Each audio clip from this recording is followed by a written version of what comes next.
Dito ako sa bahay nila Sol, nila Joy. Pag Saturday dito ako didiretso. Dito na ang bagong tambayan. Pero pag bumalik ako galing vacation, papagawa ko yung yung sala. Tapos doon naman kami para maiba ng ambience.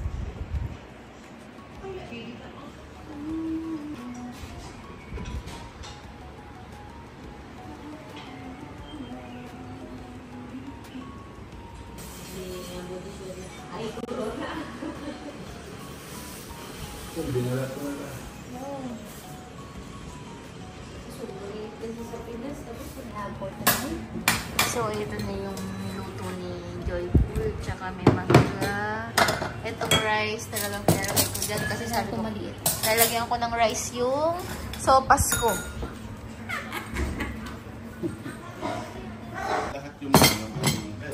Garlic bread. So, ito na ang sopas na niluto ni Joyful and ni si Noah pala ang nagluto. May pakinabang, may katuturan. Nakakulto 8 AM Sunday.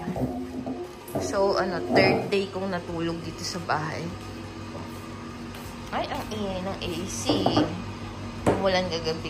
Nagaling ako kay Joyful. Patayin natin yung AC. Saan yung remote? So, ito ang remote. Ayan. Tumigil ang kaingayan. Alam niyo ba yung mga ganyan na yellow na dadali natin ito. Ano tayo sa veranda. Yung yellow na ganyan. Mas malakas pa pala yan. Na AC. Kasi, ang laki-laki ng kwarto ko. Tapos, 23 lang ang number. Grabe talaga. Pakalamig.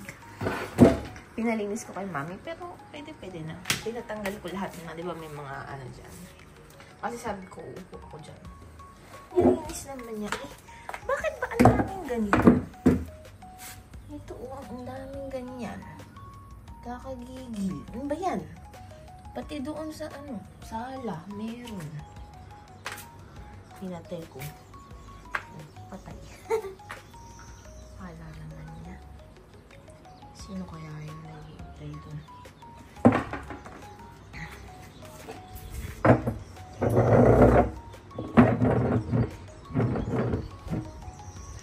Yung mga papasok. Si Kuya Alvin ata, yun ah.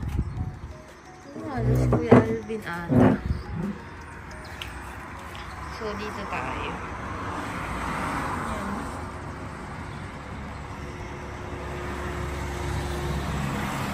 Napakainit. Nag-aantay sila.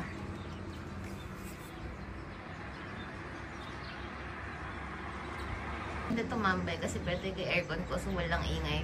Kay Kuya Alvin yung isa. So, hindi maingay. Mainit nga lang. Pero minsan kasi kailangan mo din mainitan.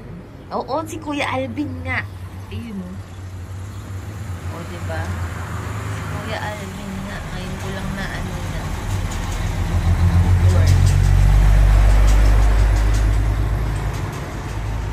Yan na yung mga bus nila. All boys. Sige! Si Joyful tsaka si Noah. Mamamalengke yan sila. Napakadaming truck.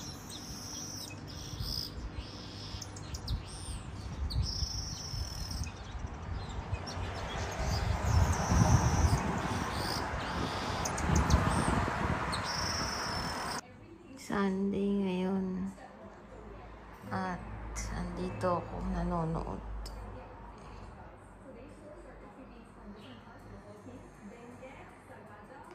Ang init nga lang, walang aircon. Tsaka may electric fan ako kaya tinatamad ako ilabas.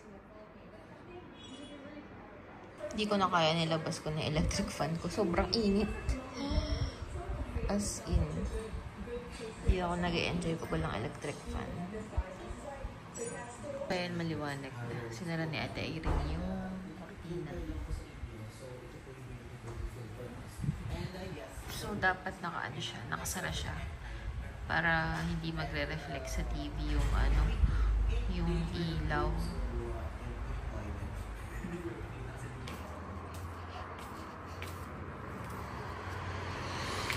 So, 12 noon na, katanghali ang tapat. Ito, pinalabas ko kay mami, mga nasa veranda ko. So, medyo malinis-linis na yung veranda. May sako pa nga ng ano dun eh, lupa. Ito. Yan.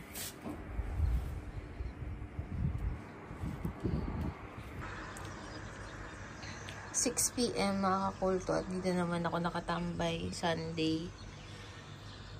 Ay, walang magawa. Ang boring. Wala kasi ako internet eh.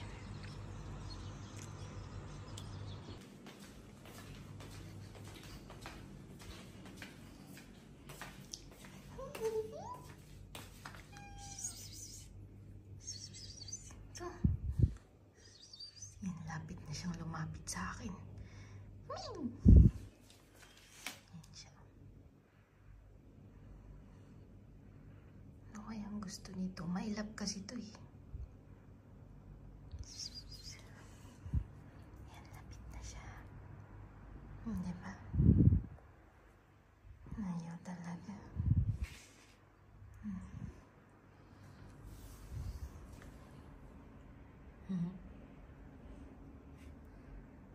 Ano kayang gagawin ko para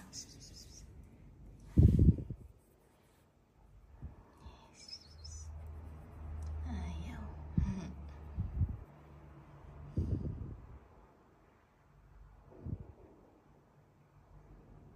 Ayaw niya.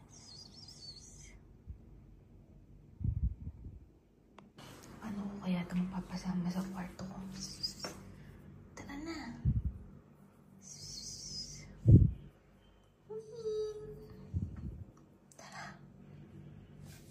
Ayan talaga.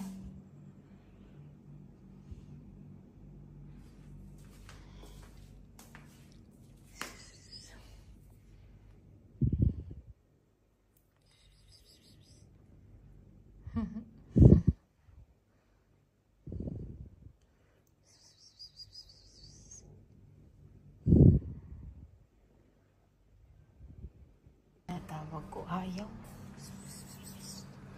Ayan.